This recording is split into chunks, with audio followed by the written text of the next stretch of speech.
बिस्मिल्लाहिर्रहमानिर्रहीम। अस्सलामु अलैकुम। हज़रत मुआविया रज़ी अल्लाह अन्हु के अहद में इमाम ज़ोहरी रहमतुल्लाह अलैह की रवायत है कि रसूलुल्लाह सल्लल्लाहु अलैहि वसल्लम और चारों खुलफा राशिदीन के अहद में सुन्नत ये थी कि न काफर मुसलमान का वारिस हो सकता है न मुसलमान काफर का। हज़रत अमीर मुआविया रज़ी अल्लाह अन्हु ने अपने ज़माने हुकूमत में मुसलमान को काफर का वारिस करार दिया और काफर को मुसलमान का वारिस करार न दिया। हज़रत उमर बिन अब्दुल अजीज़ ने आकर इस बिद्दत को मौकूफ़ किया, मगर हशाम बिन अब्दुल मलिक ने अपने ख़ानदान की रवायत को फिर बहाल कर दिया। हाफिज़ इब्न कसीर कहते हैं कि दियत के मामले में हज़रत मुआविया रज़ी अल्लाह अन्हु ने सुन्नत को बदल दिया। सुन्नत ये थी कि माइब की दियत मुसलमान के बराबर होगी, मगर हज़रत मुआविया रज़ी अल्लाह अन्हु ने उसको निस्फ़ कर दिया और बाकी नस्ल खुद लेनी शुरू कर दी। एक और निहायत मकरूह बिद्दत हज़रत मुआविया रज़ी अल्लाह अन्हु के अहद में ये शुरू हुई कि वो खुद और उनके हुक्म से उनके तमाम गवर्नर खुतबों में बरसरे मंबर हज़रत अली रज़ी अल्लाह अन्हु पर सब व शतम की बौछार करते थे। हत्ता कि मस्जिद नबी सल्लल्लाहु अलैहि वसल्लम में मंबर रसूल सल्लल्लाहु अलैहि वसल्लम पर ऐन रोज़ा नबवी सल्लल्लाहु अलैहि वसल्लम के सामने हुजूर सल्लल्लाहु अलैहि वसल्लम के महबूब तरीन अजीज़ को गालियाँ दी जाती थी और हज़रत अली रज़ी अल्लाह अन्हु की औलाद और उनके करीब तरीन रिश्तेदारों अपने कानों से ये गालियाँ सुनते थे। किसी के मरने के बाद उसको गालियाँ देना शरीयत और दरकिनार इंसानी अखलाक के भी खिलाफ था और ख़ास तौर पर जुमे के खुतबे को इस गंदगी से आलूदा करना तो दीन व अखलाक के लिहाज से सख्त घिनौना फेल था। हज़रत उमर बिन अब्दुल अजीज़ ने आकर अपने ख़ानदान की दूसरी गलत रवायत की तरह इस रवायत को भी बदला और खुतबा जुमा में अल-नहल की आयत नंबर 90 पढ़नी शुरू की। माल गनीमत की तकसीम के मामले में भी हज़रत मुआविया किताब अल्लाह व सुन्नत रसूलुल्लाह सल्लल्लाहु अलैहि वसल्लम के सरी अहकाम की खिलाफ वर्जी की। किताब व सुन्नत की रूह से पूरे माल गनीमत का 5वां हिस्सा बैतुल माल में दाखिल होना चाहिए और बाकी 4 हिस्से उस फौज में तकसीम किए जाने चाहिए जो लड़ाई में शरीक हुई हो। लेकिन हज़रत मुआविया रज़ी अल्लाह अन्हु ने हुक्म दिया कि माली गनीमत में से चांदी सोना उनके लिए अलग निकाल लिया जाए, फिर बाकी माल शरई कायदे के मुताबिक तकसीम किया जाए। ज़ियाद बिन समैया का इस्तेहाल भी हज़रत मुआविया रज़ी अल्लाह अन्हु के इन अफ़ाल में से है जिनमें उन्होंने सियासी अगराज के लिए शरीयत के एक मुस्लिम कायदे की खिलाफ वर्जी की थी। ज़ियाद ताइफ की एक लोंडी समैया के पेट पैदा हुआ था। लोगों का बयान ये था कि ज़माना जाहिलियत में हज़रत मुआविया रज़ी अल्लाह तआला अन्हु के वालिद जनाब अबू सुफियान रज़ी अल्लाह अन्हु ने उस लोंडी से जना का इर्तिकाब किया था और उसी से वो हमला हुई। हज़रत अबू सुफियान रज़ी अल्लाह अन्हु ने खुद भी एक मरतबा इस बात की तरफ इशारा किया था कि ज़ियाद उन्हीं के नतफ़े से है जो जवान होकर ये शख्स आला दर्जे का मुदब्बर, मुंतज़म फौजी लीडर और गैर मामूली काबिलियतों का मालिक साबित हुआ। हज़रत अली रज़ी अल्लाह अन्हु के ज़माना खिलाफत में वो आपका ज़बरदस्त हामी था और उसने बड़ी अहम खिदमत अंजाम दी थी। उनके बाद हज़रत मुआविया रज़ी अल्लाह अन्हु ने उसको अपना हामी व मददगार बनाने के लिए अपने वालिद माजिद की ज़नाकारी पर शहादतें ली और उसका सबूत बहम पहुँचाया कि ज़ियाद उन्हीं का वल्द हराम है। फिर उसी बुनियाद पर उसे अपना भाई और अपने ख़ानदान का फर्द करार दिया। ये फ़ैल अखलाक की हैसियत से जैसा कुछ भी बकरू है वो तो ज़ाहिरी है, मगर कानूनी हैसियत से भी ये एक सरी नाजायज़ फैज़ था, क्योंकि शरीयत में कोई नस्ब जना से साबित नहीं होता। नबी सल्लल्लाहु अलैहि वसल्लम का साफ हुक्म मौजूद है कि बच्चा उसका है जिसके बस्तर पर वो पैदा हुआ और जानी के लिए कंकर पत्थर हैं। उम्मुल मोमिनीन हज़रत उम्मे हबीबा रज़ी अल्लाह अन्हा ने इसी वजह से उसको अपना भाई तस्लीम करने से इनकार कर दिया और उससे पर्दा फरमाया। हज़रत मुआविया रज़ी अल्लाह अन्हु ने अपने गवर्नरों को कानून से बालातर करार दिया और उनकी ज़ियादतियों पर शरई अहकाम के मुताबिक कार्रवाई करने से साफ इनकार कर दिया।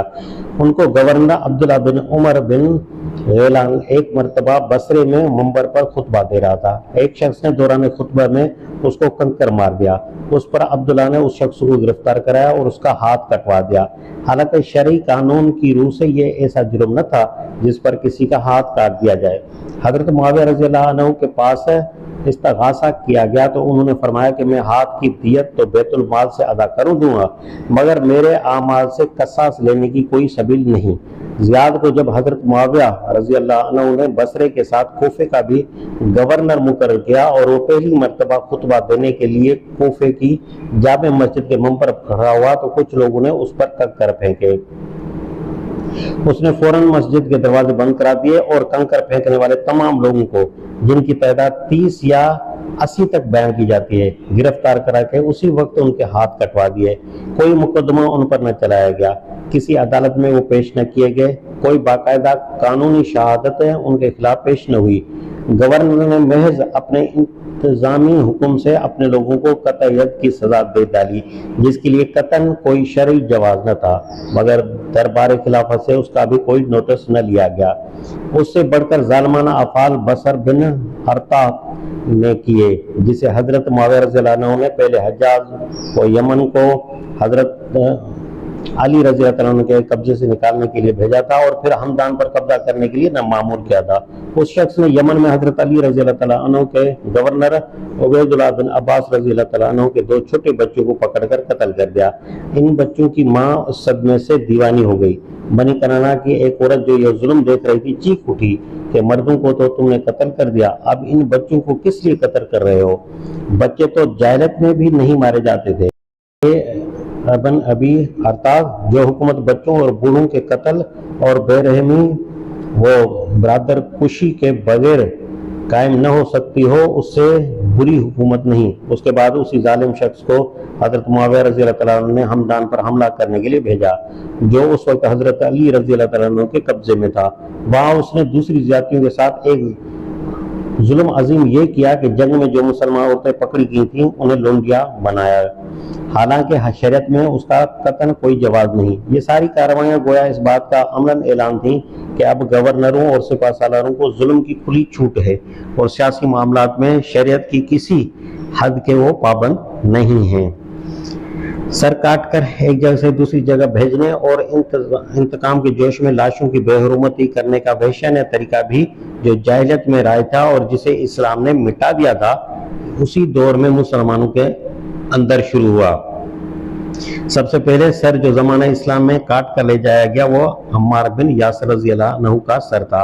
امام احمد بن حنبل رحمۃ اللہ علیہ نے اپنی مسند میں صحیح سند کے ساتھ روایت نقل کی ہے، اور ابن سعد نے بھی طبقات میں اسے نقل کیا ہے کہ جنگ صفین میں حضرت عمار رضی اللہ عنہ کا سر کاٹ کر حضرت معاویہ رضی اللہ عنہ کے پاس لایا گیا، اور 2 آدمی اس پر جھگڑ رہے تھے، ہر ایک کہتا تھا کہ عمار کو میں نے قتل کیا ہے۔ اس کے بعد دوسرا سر عمر بن الحمق کا تھا، جو رسول اللہ صلی اللہ علیہ وسلم کے صحابہ میں سے تھے، مگر حضرت عثمان رضی اللہ عنہ کے قتل میں انہوں نے بھی حصہ لیا تھا۔ زیاد کی ولایت عراق کے زمانے میں ان کو گرفتار کرنے کی کوشش کی گئی، وہ بھاگ کر ایک غار میں چھپ گئے، وہاں ایک سانپ نے ان کو کاٹ لیا اور وہ مر گئے۔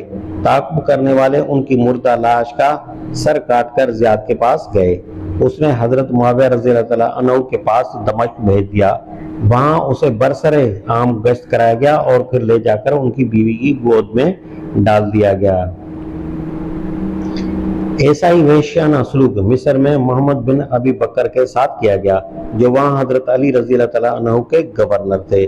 حضرت معاویہ رضی اللہ عنہ کا جب مصر پر قبضہ ہوا تو انہیں گرفتار کر کے قتل کر دیا گیا، اور پھر ان کی لاش ایک مردہ گدھے کی کھال میں رکھ کر جلائی گئی۔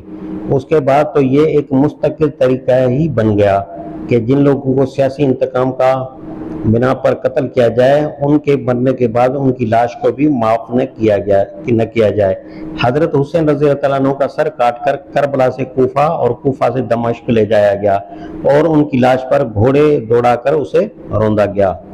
حضرت نعمان بن بشیر جو یزید کے زمانے تک بنی امیہ کے حامی رہے تھے، مروان کے زمانے میں حضرت عبداللہ بن زبیر رضی اللہ عنہ کا ساتھ دینے کی وجہ سے قتل کیے گئے، اور ان کا سر لے جا کر ان کی بیوی کی گود میں ڈالا گیا۔